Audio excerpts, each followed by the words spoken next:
Continue మా.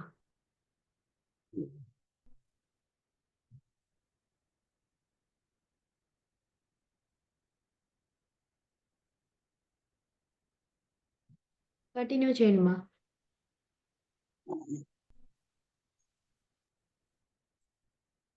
విశ్వధ్యాన జగత్ పితామహులైనటువంటి బ్రహ్మర్షి డాక్టర్ సుభాష్ పత్రిజీ గారికి, మాతృ సమానురాలైనటువంటి స్వర్ణమాల పత్రిజమ్మ గారికి హృదయపూర్వకంగా నమస్కరిస్తూ, అలాగే విశ్వమనందున్నటువంటి ప్రతి ఒక్క విశ్వభారత ఛానళ్ళందరికీ, మాస్టర్స్ అందరికీ కూడా హృదయపూర్వక నమస్కరిస్తూ, ఈ యొక్క జోగులాంబ జూన్ దీనికి మెయింటెన్స్ చేస్తున్నటువంటి అన్ని విధాల మానవుడికి ఉన్నటువంటి కష్టాలను, రోగాలను కర్మ విపాక ధ్యానం వల్ల ధ్యానాన్ని నేర్పించి ప్రజలందరికీ కూడా ఆరోగ్యవంతుడిగా చేసి ప్రతి ఒక్కరిని దిగ్గజాల మాదిరి మాస్టర్స్ గా తయారు చేసినటువంటి గౌరవనీయులు సద్గురు అయినటువంటి భీమనేని వంశీకరణ్ మాస్టర్ గారికి, మాతృ సమానురాలైనటువంటి అన్నపూర్ణాదేవి సుకన్య మేడం గారికి హృదయపూర్వకంగా నమస్కరిస్తున్నాను. నాకు ఈ అవకాశం ఇచ్చినటువంటి రమాదేవి మేడం గారికి, మరి మణిమాల మేడం గారికి, ఈ జూమ్ కండక్ట్ చేస్తున్నటువంటి అనూష మేడం గారికి, అందరికీ కూడా హృదయపూర్వకంగా నమస్కరిస్తున్నాను. ఇవాళ నాకు ఇచ్చినటువంటి సబ్జెక్ట్ ఏమిటంటే, నేను చెప్పాలనుకున్నది అహం వద ధర్మముచ్చర. ఎక్కడైతే మన వంశీకరణ్ మాస్టర్ గారు చెప్పినట్టుగా అర్షడ్వర్గాలలో కామ క్రోధ లోభ మోహ మద మత్సరాలు ఉన్నాయి కాబట్టి వాటిలో అతి భయంకరమైనది అహం. అందుకనే ఈ కామక్రోధ ఈ అర్షడ్వర్గాల గురించి మనము ఈ క్లాస్ మేము స్టార్ట్ చేయకముందే ప్రారంభించే దాని ముందుగా మన అందరి గురువులకు నమస్కరించుకుంటూ, అలాగే మన ఇష్టదైవం అనేటువంటి శ్రీ భగవాన్ శ్రీ శ్రీ వెంకయ్య స్వాముల వారిని, మరి ప్రార్థించుకొని, విఘ్నరాజు అయినటువంటి విఘ్నేశ్వరుణ్ణి ప్రార్థించుకొని మరలా నేను సబ్జెక్ట్లోకి ప్రారంభిస్తాను. శుక్లాంబరధరం విష్ణు శశివర్ణం చతుర్భుజం ప్రసన్నవదనం ధ్యాయే సర్వవిఘ్నోపశాంతయే. అగజానన పద్మార్కం గజానన మహర్నిశం అనేకదంతం భక్తానాం ఏకదాంతముపాస్మహే. వెంకయ్య స్వామి గురుదేవం గొలగమూడి గ్రామే స్థితం అత్రి అనసూయ ముని అంశ పెంచలయ్య పిచ్చం అతనయ. దత్తావతారం నిత్యాగ్నిహోత్రం నిత్యాన్నదానం వృషగ్వరేణ్య అవధూత రూపం దేవాదిదేవం నమామి సద్గురుం శ్రీ వెంకయ్య. నమామి సద్గురుం Shri Venkayya. My dear friends, my dear gods, my dear masters, నా పేరు చెరుకూరి వెంకటలక్ష్మి. నేను ఈ ధ్యానంలోకి చేరింది 2019 మార్చి 31వ తేదీన. చేరినప్పటి నుంచి ఇప్పటి వరకు కూడా పత్రిజీ గారి ప్రబోధాలు నేర్చుకుంటూ, మరి వంశీకరణ్ మాస్టర్ గారు చెప్పినటువంటి సబ్జెక్ట్స్ ను ప్రతి ఒక్క గురువుల దగ్గర నేర్చుకుని వాటిని నేను ఇతరులకు నేర్పుకుంటూ చేస్తున్నాను. జూమ్ కార్యక్రమం కరోనా తల్లి పుణ్యం అంటూ జూమ్ కార్యక్రమాలు ప్రారంభమయ్యాయి. అప్పటి నుంచి ప్రప్రదంగా ప్రొద్దుటూరు వాస్తవ్యులైనటువంటి సోమసుందర్ రెడ్డి గారి శ్రావణి స్పిరిచువల్ జూమ్ నుంచి ప్రప్రథమంగా నేను బయటకు వచ్చాను జూమ్ ద్వారా. అప్పటి నుంచి ఇప్పటి వరకు కూడా ఎడతెగకుండా ఈ యొక్క ధ్యాన జగత్ సేవ ప్రత్యక్షంగా పరోక్షంగా చేసేటువంటి భాగ్యాన్ని కలిగించినటువంటి పత్రిజీ గురూజీ గారికి, మరి వంశీకరణ మాస్టర్ గారికి, యూనివర్సిటీ అందరికీ కూడా నమస్కరిస్తున్నాను. మరి మరి షడ్వాది గుణాలు అంటే కామ క్రోధ లోభ మోహ మద మత్సరాల్లో వాటిని పూర్తిగా జయించిన వాడే లేడు అని చెప్తారు. మన వంశీ సార్ రాసినటువంటి బుక్ లో కూడా వాటిని మన హదోట్లో పెట్టుకోవచ్చు, మన కంట్రోల్లో పెట్టుకోవచ్చు అంతవరకే, కానీ వాటిని పూర్తిగా జయించిన వారు లేరు అని చెప్తున్నారు. అందుకనే ఒక మూడు పాయింట్లు తీసుకున్నాడు ఎవరో వేమన యోగి గారు. ఏమని అంటే ఏంది, కుక్కను తిన్నవాడు గురులింగ జంగము, పందిని తిన్నవాడు పరమయోగి, ఏనుగును తిన్నవాడు ఎంత సుజ్ఞానిరా, విశ్వదాభిరామ వినురవేమా, విశ్వదాభిరామ వినురవేమా. కుక్కను తిన్నవాడంటే కుక్కను తినమని కాదు, కుక్క కన్నా భయంకరమైనటువంటి క్రోధం. కోపం వచ్చినప్పుడు చేతిలో ఏముందో కూడా చూడము, విమర్శన కెపాసిటీ ఉండదు, తను తానే మర్చిపోతాడు. ఆ కోపంలో నిమగ్నుడై ఎంత పనైనా చేస్తాడు. మనిషిని చంపడము, కూనీలు చేయటం, ఇవన్నీ కూడా కోపం వల్ల జరుగుతున్నటువంటివే. కాబట్టి దాన్ని జయించిన వాడు గురులింగ జంగం అన్నారు. అంటే జంగం దేవరా సంక్రాంతి పండుగ ముందుగా చాగంటి తీసుకొని మధ్యరాత్రిలో ఊరూరు బజారు తిరుగుతారు, కానీ అతని వెంట కుక్కలు భయంకరంగా వెంటపడతాయి అని వాటిను కేర్ చేయడం అన్నమాట. అలా చేయకుండా వెళ్ళినటువంటి వాడు గురులింగ జంగం. అంటే కోపాన్ని జయించుకున్నవాడు గురులింగ జంగము. పందిని తిన్నవాడు పరమయోగి. అంటే పందికి సోమరితనానికి సిగ్నల్ ఇస్తారు. దానికి బురదలో పడుకునిందంటే లేవనే లేవదు పంది, కానీ ఆ సోమరితనాన్ని జయించిన వాడు పరమయోగి అన్నారు. అదే మనవాళ్ళు కూడా ఆధ్యాత్మిక బద్ధకం అనేది ఉంది కదా.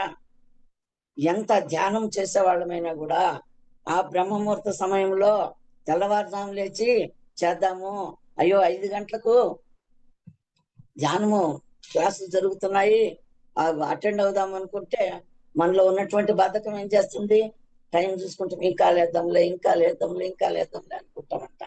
అది ఆధ్యాత్మిక బద్ధత అంటే అది ఉండకూడదు అని. యూనివర్సల్ కనెక్ట్ అయింది అనే దానికి మనకు గుర్తు ఏంటంటే, ఆ కనెక్ట్ అయిన వారు ఎలా ఏం చేస్తారు, తెల్లవారుజామున లేస్తారు, వారి యొక్క కార్యక్రమాలు నెరవేర్చుకుంటారు, ధ్యానం చేయటమో చదవటమో ఏదో ఒకటి చేస్తారు. దాన ధర్మ దయా దాక్షిణ్యత సుగుణాలతో వాళ్ళు కాలం గడుపుతూ ఉంటారన్నమాట. మరి ఇలాంటి దీంతో ఏనుగని తిన్నవాడు ఎంత సుజ్ఞానిరా అన్నాడు. ఏనుగంటే ఈ షడ్వాది గుణాలన్నిటిలో కూడా భయంకరమైనటువంటిది, మదపు టేనుగు లాంటిది ఆ ఒక అహంకారం అన్నమాట. అహంకారాన్ని జయించిన వాడు ఏనుగుని తిన్నవాడు ఎంత సుజ్ఞానిరా అని. అహంకారాన్ని జయించిన వాడే జ్ఞాని సుజ్ఞాని. మరి అలాంటి జ్ఞానులు సుజ్ఞానులు జ్ఞానులు నలుగురున్నారంట, 4 రకాలు. దీర్ఘ జ్ఞాని, విశ్వజ్ఞాని, కాలజ్ఞాని, సుజ్ఞాని. దీర్ఘజ్ఞాని వచ్చి రణహద్దు అంటారు కన్నడలో. మరి తెలుగులో ఏం చెప్తారో, బోరవులు, పెద్ద పెద్ద పెద్ద బోరవులు ఉంటాయి కదా, అవి ఎన్నో ఆమళ్ళ దూరంలో శవం పడున్నా కూడా పసిగట్టి అవి వెళ్తాయంట. దీర్ఘజ్ఞాని. కాలజ్ఞాని వచ్చి కోడి. ఆ కాలంలో గడియారాలు లేవు, కోడి కూత చూసి విని లేచేవాళ్ళంట. అందుకని కోడికి కాలజ్ఞాని అని పెట్టారు. విశ్వజ్ఞాని కుక్క. ఒక పిడికడ భోజనం అంత అన్నం పెడితే తోకల్లాడించుకుంటూ ఎంత దూరం నుంచి మనం వచ్చినా మన వెంట పరిగెత్తుకుని వస్తుంది అన్నమాట విశ్వజ్ఞాని. ఇక సుజ్ఞాని వచ్చి మహానుభావులు, ఈ ఎన్నిటినూ జయించి, అహంకారాన్ని జయించి సాధించినటువంటి మహానుభావులు వాళ్ళు సుజ్ఞానులు అన్నమాట. అలాంటి సుజ్ఞానులు సప్త ఋషులు ఏం చేశారంటే, సప్త ఋషులు అత్రి మహాముని మరి వీళ్ళందరూ కూడా ఒక చోట కూర్చొని ఒక నిర్ణయానికి వచ్చారు. ఏంటంటే, త్రేతాయుగం అయిపోయింది, ద్వాపరయుగం అయిపోయింది, కలియుగం ప్రారంభమైంది. మరి ఈ కలియుగంలో కూడా రాక్షసత్వం అనేది అతిగా పెరిగిపోతుంది. మనుషులే రాక్షసులుగా మూగ ప్రాణులు తింటున్నారు. అహింస పెరిగిపోతా ఉంది, హింస పెరిగిపోతా ఉంది. మరి ఈ దుష్కార్యాలను, అలవాట్లను, వీటన్నిటిని కూడా మనము శాంతింప చేయాలంటే మనము సత్రయాగం చేయాలి అని చెప్పి ఆ మునులందరూ కూడా తెలుసుకొని ఒక చోట కూర్చొని అందరూ యోచన చేసి విశ్వం కోసము. సుజ్ఞాని ఏం చేస్తాడు? తన కోసము బ్రతకడు, విశ్వం కోసం బ్రతుకుతాడు, ప్రజల కోసం బ్రతుకుతాడు సుజ్ఞాని. అలాంటి సుజ్ఞానులు మరి వీళ్ళు మన యొక్క అహంభావాలను, మనలో ఉన్నటువంటి ఈ యొక్క చెడ్డ అలవాట్లన్నిటిని కూడా శాంతింప చేయాలని ఆ మహానుభావులు తెలుసుకొని ఒక చోట కూర్చొని యోచన చేస్తారు. ఏం చేయాలి అన్నప్పుడు సత్రయాగం చేద్దాము. సత్రయాగం చేసినప్పుడు మనం వీటన్నిటి కూడా కంట్రోల్ చేయగలము. సత్రయాగం అంటే సంవత్సరం రోజులు యజ్ఞం చేయడం. సరే, ఇలా చేయాలంటే మనకు స్థలం ఎక్కడుంది? తగినటువంటి భోజనాలు కావాలి.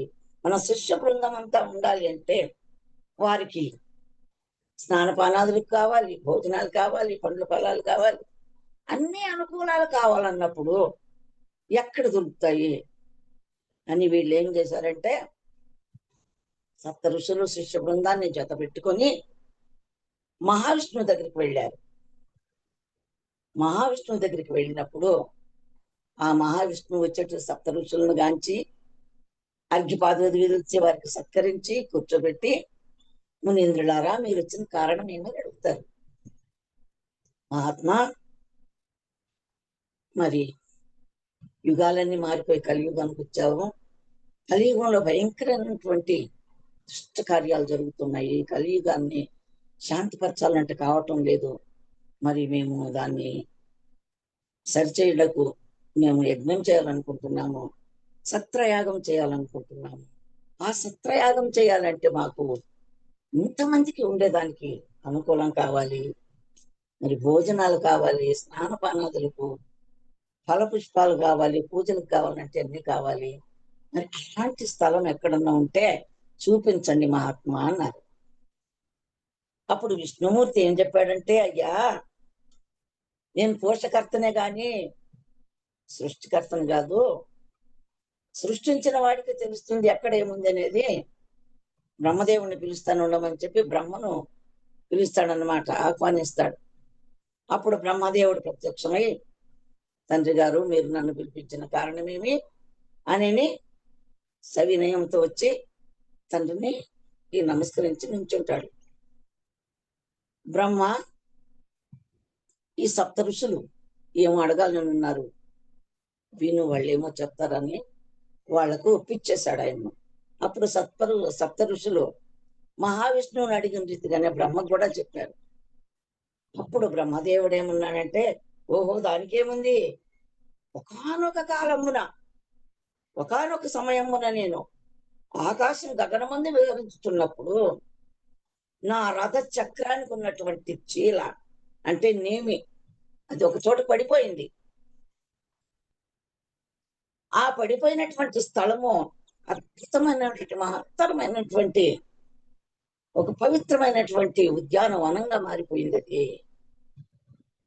పెద్ద అరణ్యమైంది. ఫల పుష్పాదులు కావాలన్నా అన్నీ లభిస్తాయి అక్కడ. మరి ఆ నేమి పడింది కాబట్టి ఆ స్థలం పేరు నైమిషారణ్యము అని నేనే పేరు పెట్టాను. ఆ నైమిషారణ్యంలో వీరంతా కూడా ఉండవచ్చు, వీరి యొక్క కార్యక్రమాన్ని నెరవేర్చుకోవచ్చు అని చెప్పి ఆ బ్రహ్మదేవుడు ఈ సప్త ఋషులను జత పెట్టుకొని నైమిషారణ్యానికి తీసుకెళ్తారు. అప్పుడు నైమిషారణ్యంలో వారికి సత్రయాగం చేయుటకు అనుకూలాలన్నీ ఏర్పాటు చేశారు. చేసినప్పుడు బ్రహ్మాండంగా శిక్ష బృందంతో కలిసి బ్రహ్మాండంగా సత్రయాగం జరుగుతుంది. ఇలా జరుగుతుండగా ఒకరోజు వాయుదేవుడు వస్తాడు వీళ్ళ దగ్గరికి. వచ్చినప్పుడు ఆ వాయుదేవుడిని చూస్తేనే ఆయన్ను సగౌరవంగా కూర్చోబెట్టి చాలా గౌరవంగా మాట్లాడించి సప్త ఋషులు వారి శిష్యులందరూ కూడా ప్రణామాలు అర్పించి, మహాత్మా మేము చాలా సంతోషపడుతున్నాము, మమ్మల్ని చూడటకు మీరు వచ్చారు కాబట్టి ధన్యవాదాలు మీకు అని అందరూ కూడా కృతజ్ఞతలు చెప్పారు. అప్పుడు వాయుదేవుడికి ఒక పేరు ఉంది, ప్రభంజనుడు. అప్పుడు అత్రిముని అడిగినాయంట, ప్రభంజన విశ్వం అంతా తిరుగుతుంటావు కదా, మరి మా శిష్య బృందానికి ఏదైనా ఒక నీతి కథ ఏమన్నా ఉంటే చెప్పండి. అయ్యయ్యో అత్రిమునీంద్ర, తపస్సంపన్నులు మీరు, పరమాత్మను ప్రత్యక్షం చేసుకుని ఉండేటువంటి కెపాసిటీ కలిగినటువంటి వారు మీరు, మీకు నేను చెప్పేది ఏముంటుంది, మిమ్మల్ని మించి నేను అంత గొప్పవాణ్ణి కాదని వినయ విధేయతలు చూపించాడట వాయుదేవుడు. అప్పుడు దానికి తగినట్టు అత్రి మహాముని ఏమన్నాడంటే, నాయన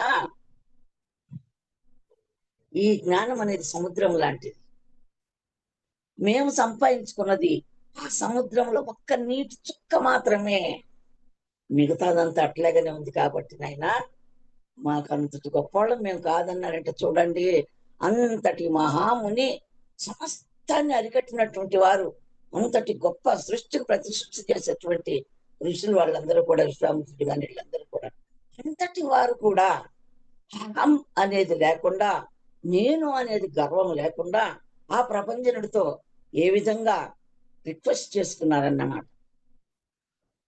అప్పుడు ప్రపంచనుడు అంటే వాయుదేవుడు ఏం చెప్పాడంటే, సరేయా మీరు ఇంతగా అడుగుతున్నారు కాబట్టి పరమాత్ముడు తన భక్తుని పరీక్షించడం చాలా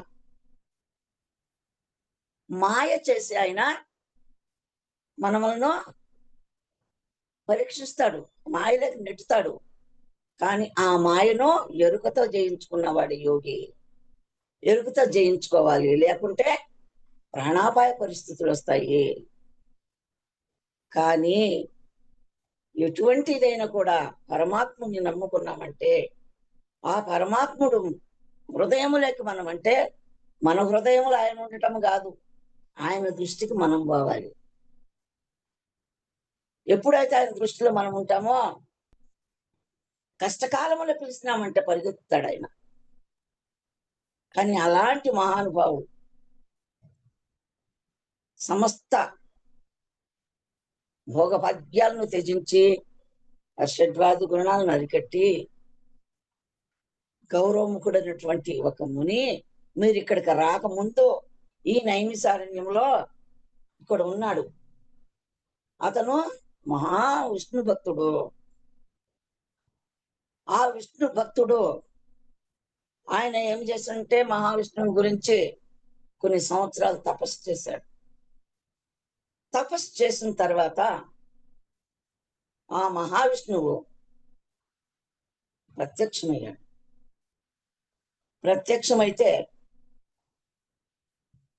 ఆ యొక్క మహావిష్ణువుని దేదీప్యమాన స్వరూపాన్ని చూసి ప్రపంచం సారీ ఆ గౌరవముఖ అని పిలుస్తాడన్నమాట.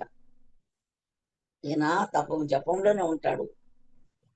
అప్పుడు ఎప్పుడైతే మహావిష్ణువు యొక్క ఆ యొక్క శబ్దం వినిపించిందో మెల్లిగా కన్నులు తెచ్చి ఆ యొక్క దేదీప్యమానమైనటువంటి స్వరూపాన్ని చూసి, ఆహా, నా కన్నులంతా పుణ్యం చేసుకున్నాయి పరమాత్మ, నిన్ను చూడగలిగినాను.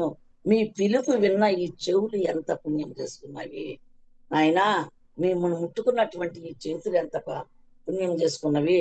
నా అణువణు కణకణం అంతా కూడా నా శరీరంలో ఉన్నటువంటి అరిషడ్వాది గుణాలను అరికట్టించి నన్ను మీ యొక్క దివ్య స్వరూపాన్ని చూసేటువంటి భాగ్యాన్ని కలిగించావు తపస్సు చేసినందుకు.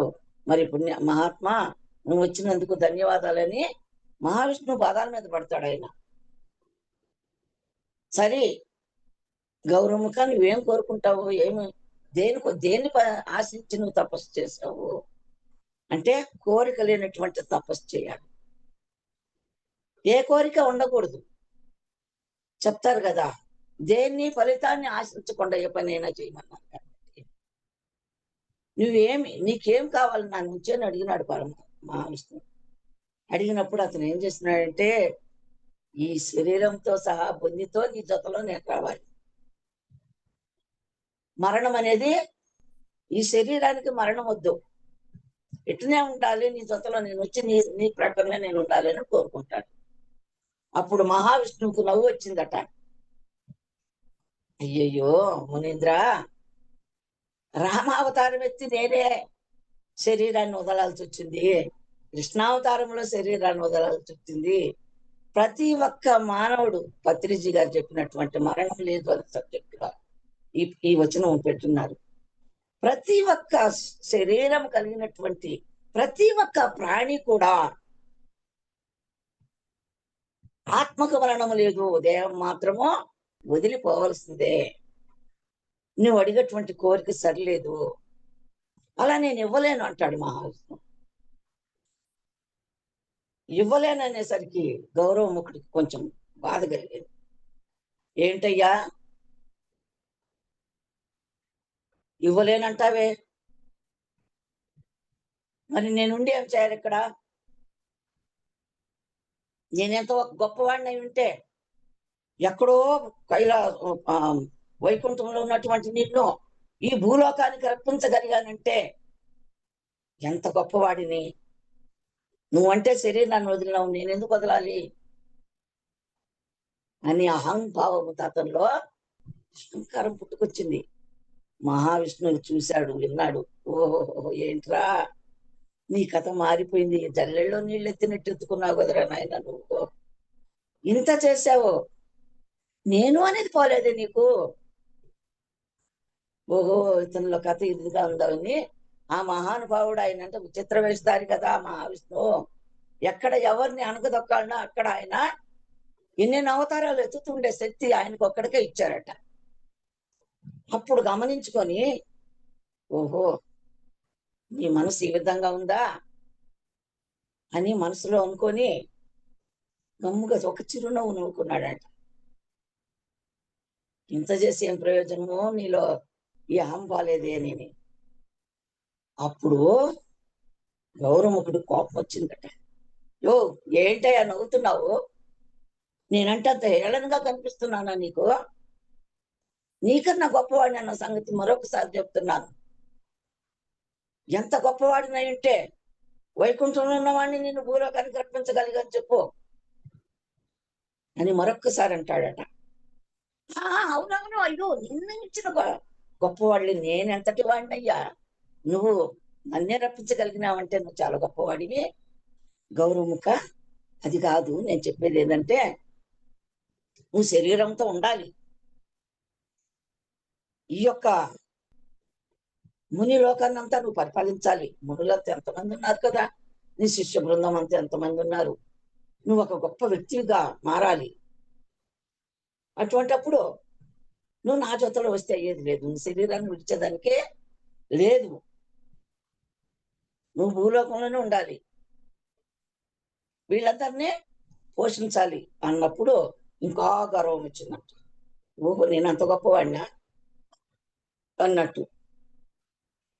అవును, ఉంటాను. మరి నేనుంటే వీళ్ళందరినీ ఎలా చాకాలి?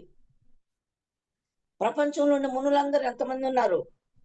ఈ నైమిసారణ్యంలో కూర్చొని ఉన్నాను నేను, తపస్సు చేస్తున్నాను. ఇక్కడ ఉన్నానంటే వాళ్ళకు ఉండడానికి తిండి వద్దా? ఉండడానికి జాగా ఉండడానికి స్థలం వద్దా?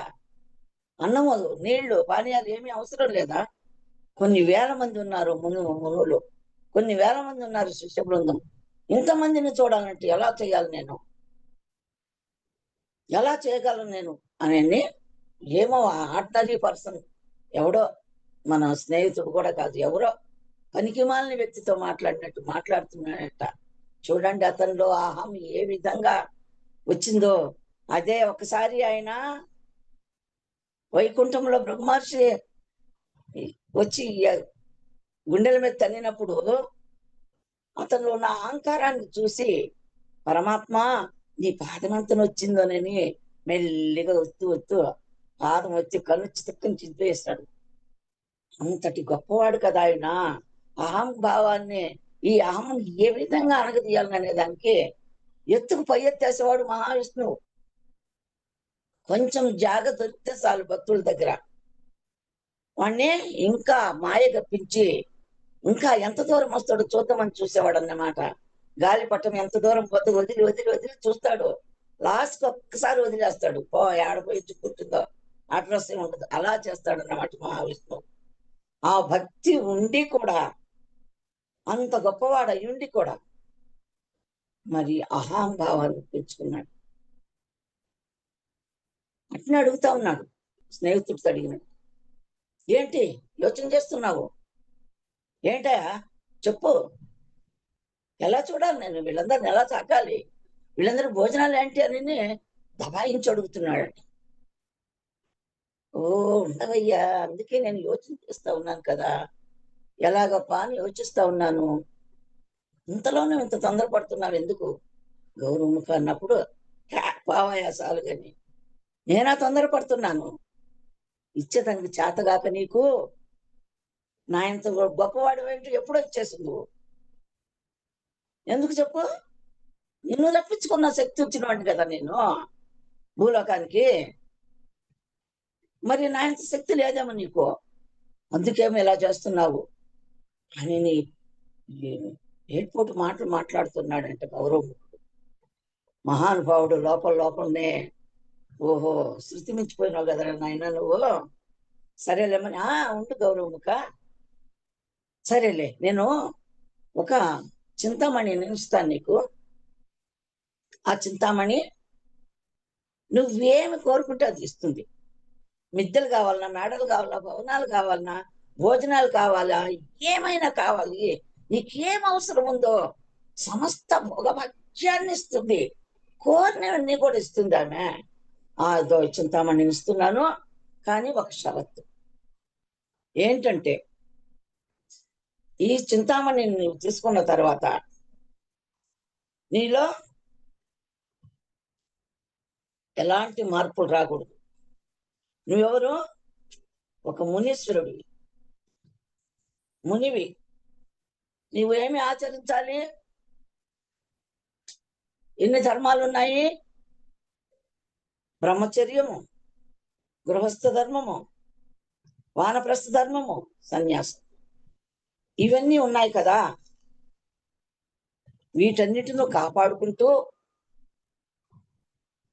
ఎవరికి ఏ హాని జరగకుండా, సత్యం ఆడకుండా ఎంతవరకు ఉంటావో అన్ని రోజులు మాత్రమే ఈ చింతామణి నీ దగ్గర ఉంటుంది. లేదంటే వెంటనే నా దగ్గరికి వచ్చేస్తుంది అని చెప్పి చింతామణిని ఇచ్చాడు. ఎప్పుడైతే చింతామణిని తీసుకున్నాడో ఇంకా మహావిష్ణువు లేదు, దేవుడు లేదు, వీడే దేవుడు. హిరణ్యకశిపుడు కదా ఆ ఓం నారాయణ హరినామ స్మరణ వద్దు, ఓం హిరణ్యాక్షాయ నమః అని ఏ విధంగా చాటింపేశాడో ఆ విధంగా గౌరవముఖుడే దేవుడైపోయినాడు అన్నమాట. ఈ ముని పుంగవులందరికీ కూడా అందరూ కూడా ఈయననే భగవంతుడితో సమానంగా పూజిస్తున్నాడు. ఇతని పేరు ప్రఖ్యాతులు మిన్నట్టిపోతున్నాయి. అబ్బా గౌరవముఖుడు గౌరవముఖుడు అని విర్రవీగిపోతున్నాడు. అబ్బా నన్ను మించినోడు లేడు, ఏమి దేవుడు ఎక్కడున్నాడు అనే వాళ్ళకి లెవెల్లో ఉన్నాడన్నమాట గౌరవముఖుడు. అది అట్లుండగా ఆ రాజ్యాన్ని పరిపాలిస్తున్నటువంటి రాజు దుర్జయుడు అనేవాడు బ్రహ్మను గురించి తపస్సు చేశాడట. 100 సంవత్సరాలు తపస్సు చేశాడు. బ్రహ్మదేవుడు ప్రత్యక్షమయ్యి ఏం కావాలో కోరుకోవయ్యా అన్నాడు. అప్పుడు ఆడేమడుక్కున్నాడంటే మా దుర్జయ మహారాజు, యుద్ధ భూమిలో కానీ మనుషుల చేత గాని జంతువుల చేత గాని ఆయుధముల చేత గాని నాకు మరణం అనేది ఉండకూడదు. ఎవరు నన్ను చంపడానికి లేదు. యుద్ధానికి ఉపయోగించే ఆయుధాలతో గాని యుద్ధ భూమిలో గాని మనుషులతో గాని నరరూప ఏమైనా, ఎందుకంటే నరసింహ అవతారంతో ఆయన అడిగినప్పుడు అటు కోరుకోలేదు కదా. ఆ నరసింహారుండ పెట్టి హిరణ్యకశిపుని చంపాడు కదా, ఆ విధంగా వద్దు. జంతువులతో గాని మనుషులతో గాని దేంతో కూడా నాకు మరణం లేకుండా ఈమని ఆయన అడుక్కుంటానే తదాస్తున్నాడు బ్రహ్మదేవుడు. ఇంకేముంది, వరం దగ్గర తక్షణమే వచ్చి దేవలోకం మీద పడ్డాడు. దుర్జయుడు వచ్చి వాళ్ళని తన్ని కొట్టి సింహాసనాల నుంచి లాగి కింద పడేసి భీమస్తం చేస్తున్నాడు అన్నమాట. దేవతలందరూ గడగడ వణికిపోతున్నారు. వాడి యొక్క దుష్కార్యాలను దుర్మార్గాన్ని భరించలేకున్నారు. దేవకన్యకలను కూడా చెడపడానికి పోతాడు. అంత భయంకరమైనటువంటి దుర్మార్గాన్ని ప్రదర్శిస్తున్నాడు. తట్టుకోలేకపోతున్నారు దేవతలందరూ కూడా. అప్పుడు మహావిష్ణు దగ్గరికి అందరూ తండోపతండంగా వెళ్ళారు. దేవతలందరూ, పరమాత్మ ఏంటయ్యా మాకు నీ కొడుకు చేసిన పని, బ్రహ్మదేవుడు వాడికి ఇచ్చిన వరము, వరం తీసుకున్నవాడు గమ్ముకొండక ప్రతి ఒక్క రాక్షసుడు కూడా, ప్రతి ఒక్క దుర్మార్గుడు ఇంద్రలోకం మీద కన్నుబడి చేస్తున్నాడే, ఏం చేయాలి అని అందరూ పోయి ఎప్పుడైతే మహావిష్ణువును పాదాలు పట్టుకున్నారు అందరూ పోయి, మమ్మల్ని కాపాడిన ఆయన, మేమేం చేయాలన్నప్పుడు మహావిష్ణువు దివ్య దృష్టితో చూశాడట. ఓహో సమయం ఆసన్నమైనది అనుకొని, ఓ దేవతలారా, ఓ ఇంద్రుడా నువ్వు భయపడొద్దు, సమయం ఆసన్నమైనది, దుర్జయుణ్ణి సంహరించే సమయం ఆసన్నమైంది. ఎప్పుడు కూడా సమయము కోసం మనం ఎదురు చూడాలి. ఏది కూడా నేను చేస్తా, నేను నాది అనడానికి లేదన్నమాట. ప్రతిదానికి సమయం అనేది ఉంటుందన్నమాట. చెడుపే గాని మంచే గాని సాధించాలంటే సమయం అని దాన్ని సమయం కోసం కనిపెట్టుకుని ఉన్నాడన్నమాట మహావిష్ణువు. కనిపెట్టుకొని మీరంతా వెళ్ళండి, వీలైనంత త్వరగా మీకు నేను మేలు చేస్తాను, మీరు భయపడొద్దు, వెళ్ళిపోండి అని వాళ్ళను పంపించేసి దివ్య దృష్టితో చూసినప్పుడు ఈ సైడ్ చూస్తే ఆ యొక్క గౌరవముఖుడు గర్వము మిన్నట్టుపోతుంది. వీడి దుర్మార్గం భయంకరం అవుతుంది. ఓ ఇదే అదునని చూసినాడు మహావిష్ణువు. అప్పుడు దుర్జయుడికి ఒక కోరిక కలిగించాడు అన్నమాట, మన విహారం వెళ్ళిపోవాలని. అప్పుడు దుర్జయుడు ఏం చేశాడు, రాజు సైన్య సమేతంగా బయలుదేరి కావలసినటువంటి భోజనాలకు కానీ ప్రతి దానికి మంది మార్బలంతో మరి కన్యలతో కూడా నర్తకీలతో అందరిని పిలిచి ఏమి కావాలని అతనికి ఇక్కడ ఉన్నప్పుడు ఏం అనుభవిస్తున్నాడు ఆ అనుభవాన్ని అది కూడా అన్ని చోట్ల అక్కడే అనుభవించాలని సమస్త భోగ భాగ్యం సిరి సంపదలను మూట కట్టుకొని నైమిసారణ్యంలోకి వెళ్ళిపోయాడంట. నైమిసారణ్యంలోకి ఎప్పుడైతే వెళ్ళిపోయాడో వచ్చేదానికి ఇంకా దారి తెలియకుండా మాయ కప్పించేసినాడు మహానుభావుడు మహావిష్ణువు.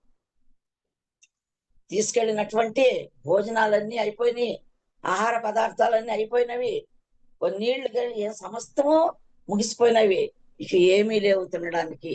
అడవి మీద పడి మూగ ప్రాణులు కొట్టుకొని తింటున్నారు, అవి కూడా దొరకకుండా పోయినాయి, వాటిని దొరికికుండా చేసినాడు మహానుభావుడు.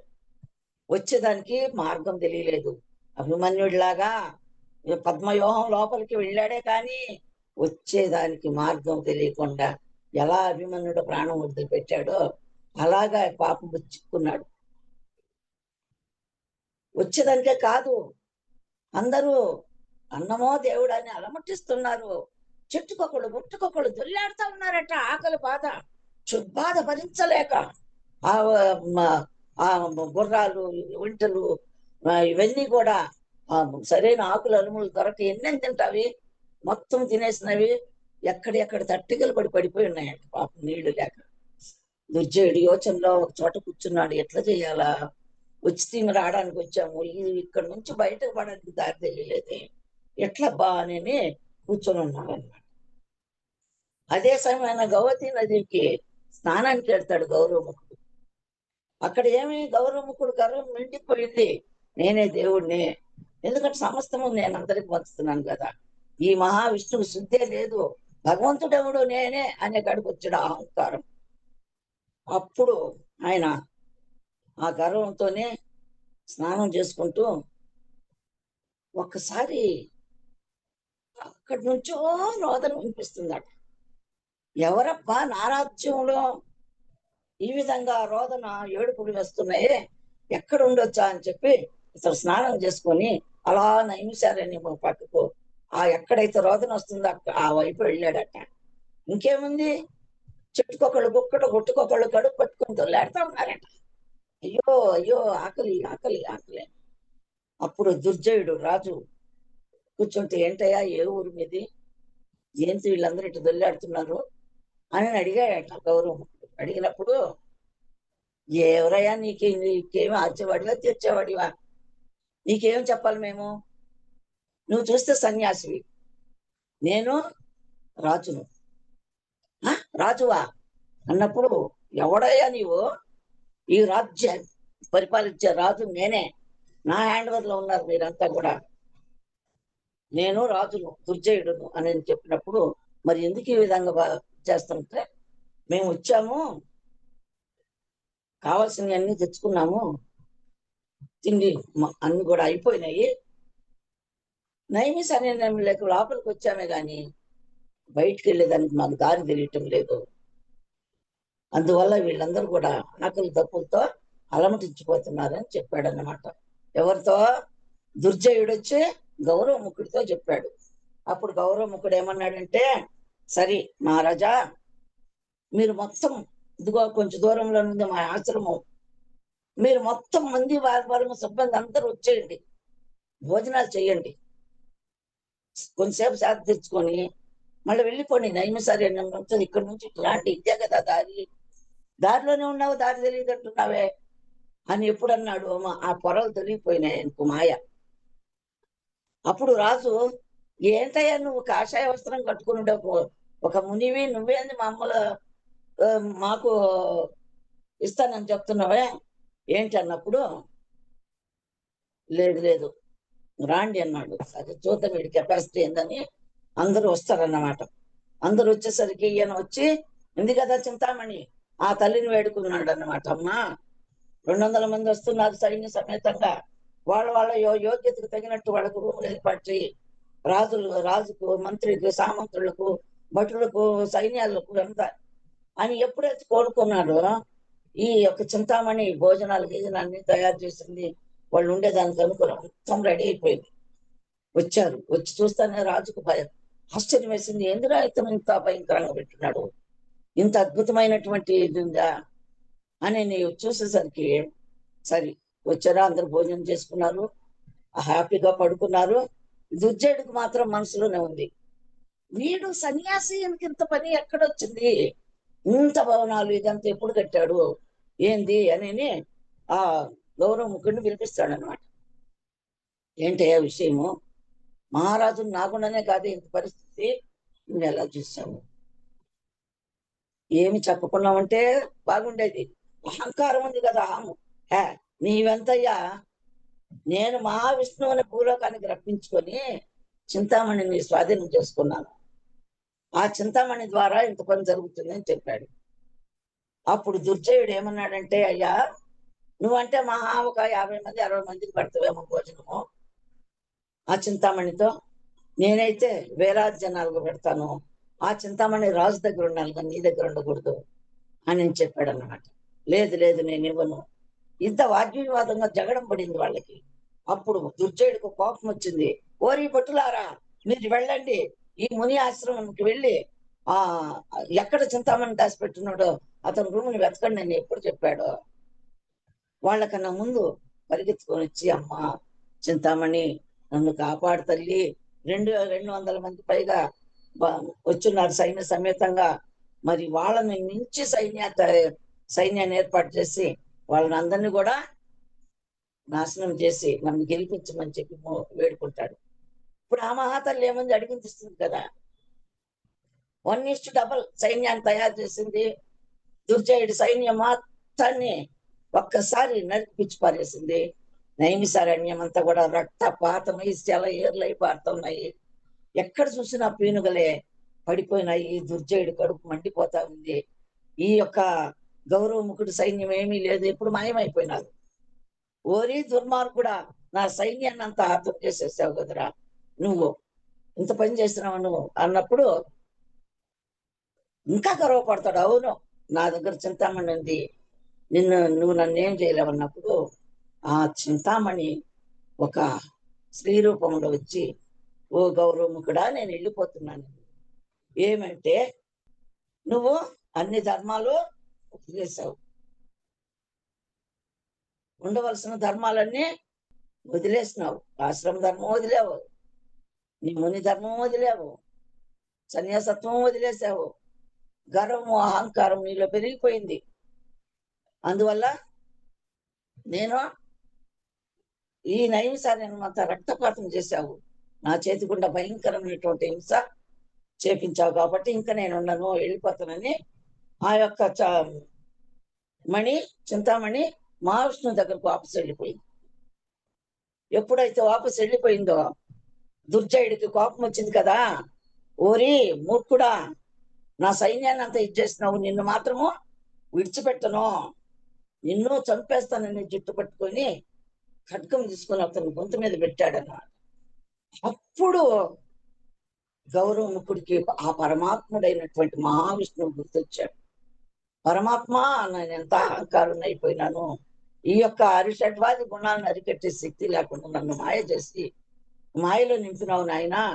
ఇప్పుడు ఇతని చేతిలో నేను మరణించే పని వచ్చింది. ఆ రోజే నేను శరీరాన్ని వదిలి ఆత్మ రూపంలో వెళ్ళిపోయి ఉంటే ఎంత బాగుండు, నన్ను క్షమించు తండ్రి అని ఓం నారాయణ ఆది నారాయణ కేశవ అని అంటూ తనను తాను మర్చిపోయి అసలు ఎక్కడున్నాడని కూడా తెలియకుండా ఫుల్లుగా ఆత్మకము ప్లేటు ఆ మహావిష్ణువు పైన పెట్టి, ఓ మహాత్మా నారాయణ, జగమే నీ దయా, సర్వము నీ దయా, నీ దయ లేనిదే ఏదియు లేదయా, జగమే నీ దయా, సర్వము నీ దయా, నీ దయ లేనిదే ఏదియు లేదయా, కలిమి నీ దయా, లేమియు నీ దయా, నీ దయ కానిదే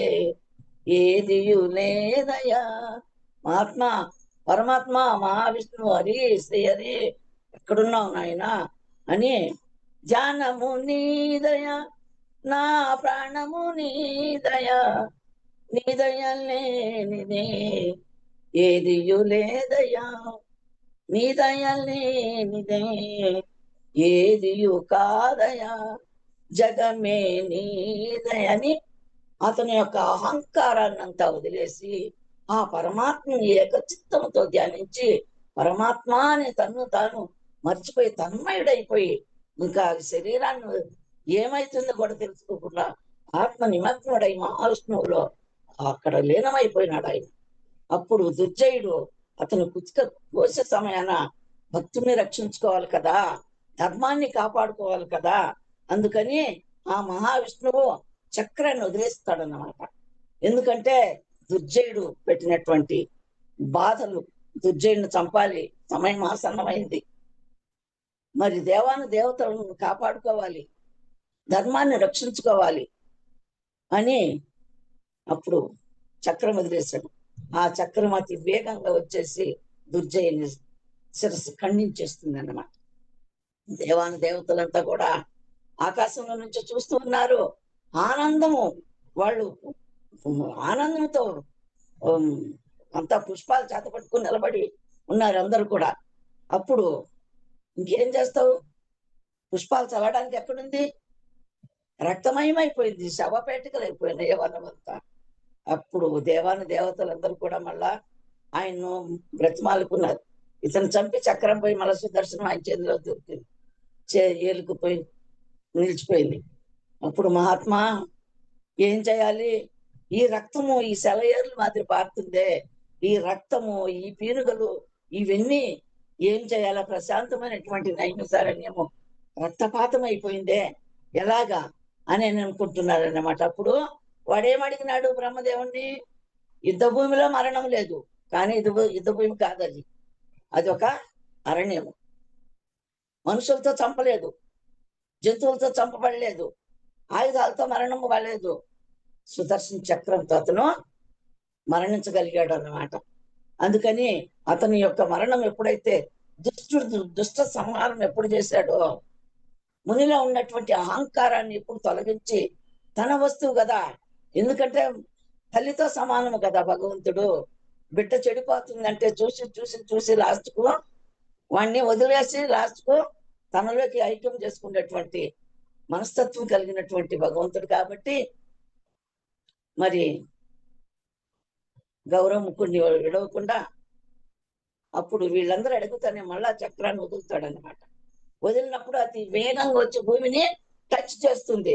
టచ్ చేసిన జాగాలో భయంకరంగా గంగా భవాని ఉత్పత్తి అయ్యి, ఆ గంగా భవాని, ఆ గంగ దాటికి ఆ నీళ్లు ఉన్నటువంటి రక్తం అంతా కొచ్చుకొని పోతుంది, కడిగి నైమిసారణ్యం పీనుగులన్నీ వెళ్ళిపోయి పరిశుభ్రం అయిపోతుంది అన్నట. అప్పుడు దేవాన్ దేవతలంతా పుష్పక వర్షము కురిపిస్తారు. ఆ యొక్క గౌరవముఖుడు తన గర్వాన్ని అహంకారాన్ని తొలగించుకొని ఆ మహావిష్ణువును సేవించుకుంటూ తర్వాత ఆ మహావిష్ణువులో ఐక్యమైపోతాడన్నమాట. నాకు ఈ యొక్క అవకాశం ఇచ్చినందుకు మీకు ధన్యవాదాలు మేడం. ఆ యొక్క దాన్నే చక్రతీర్థం అంటారు దాన్ని.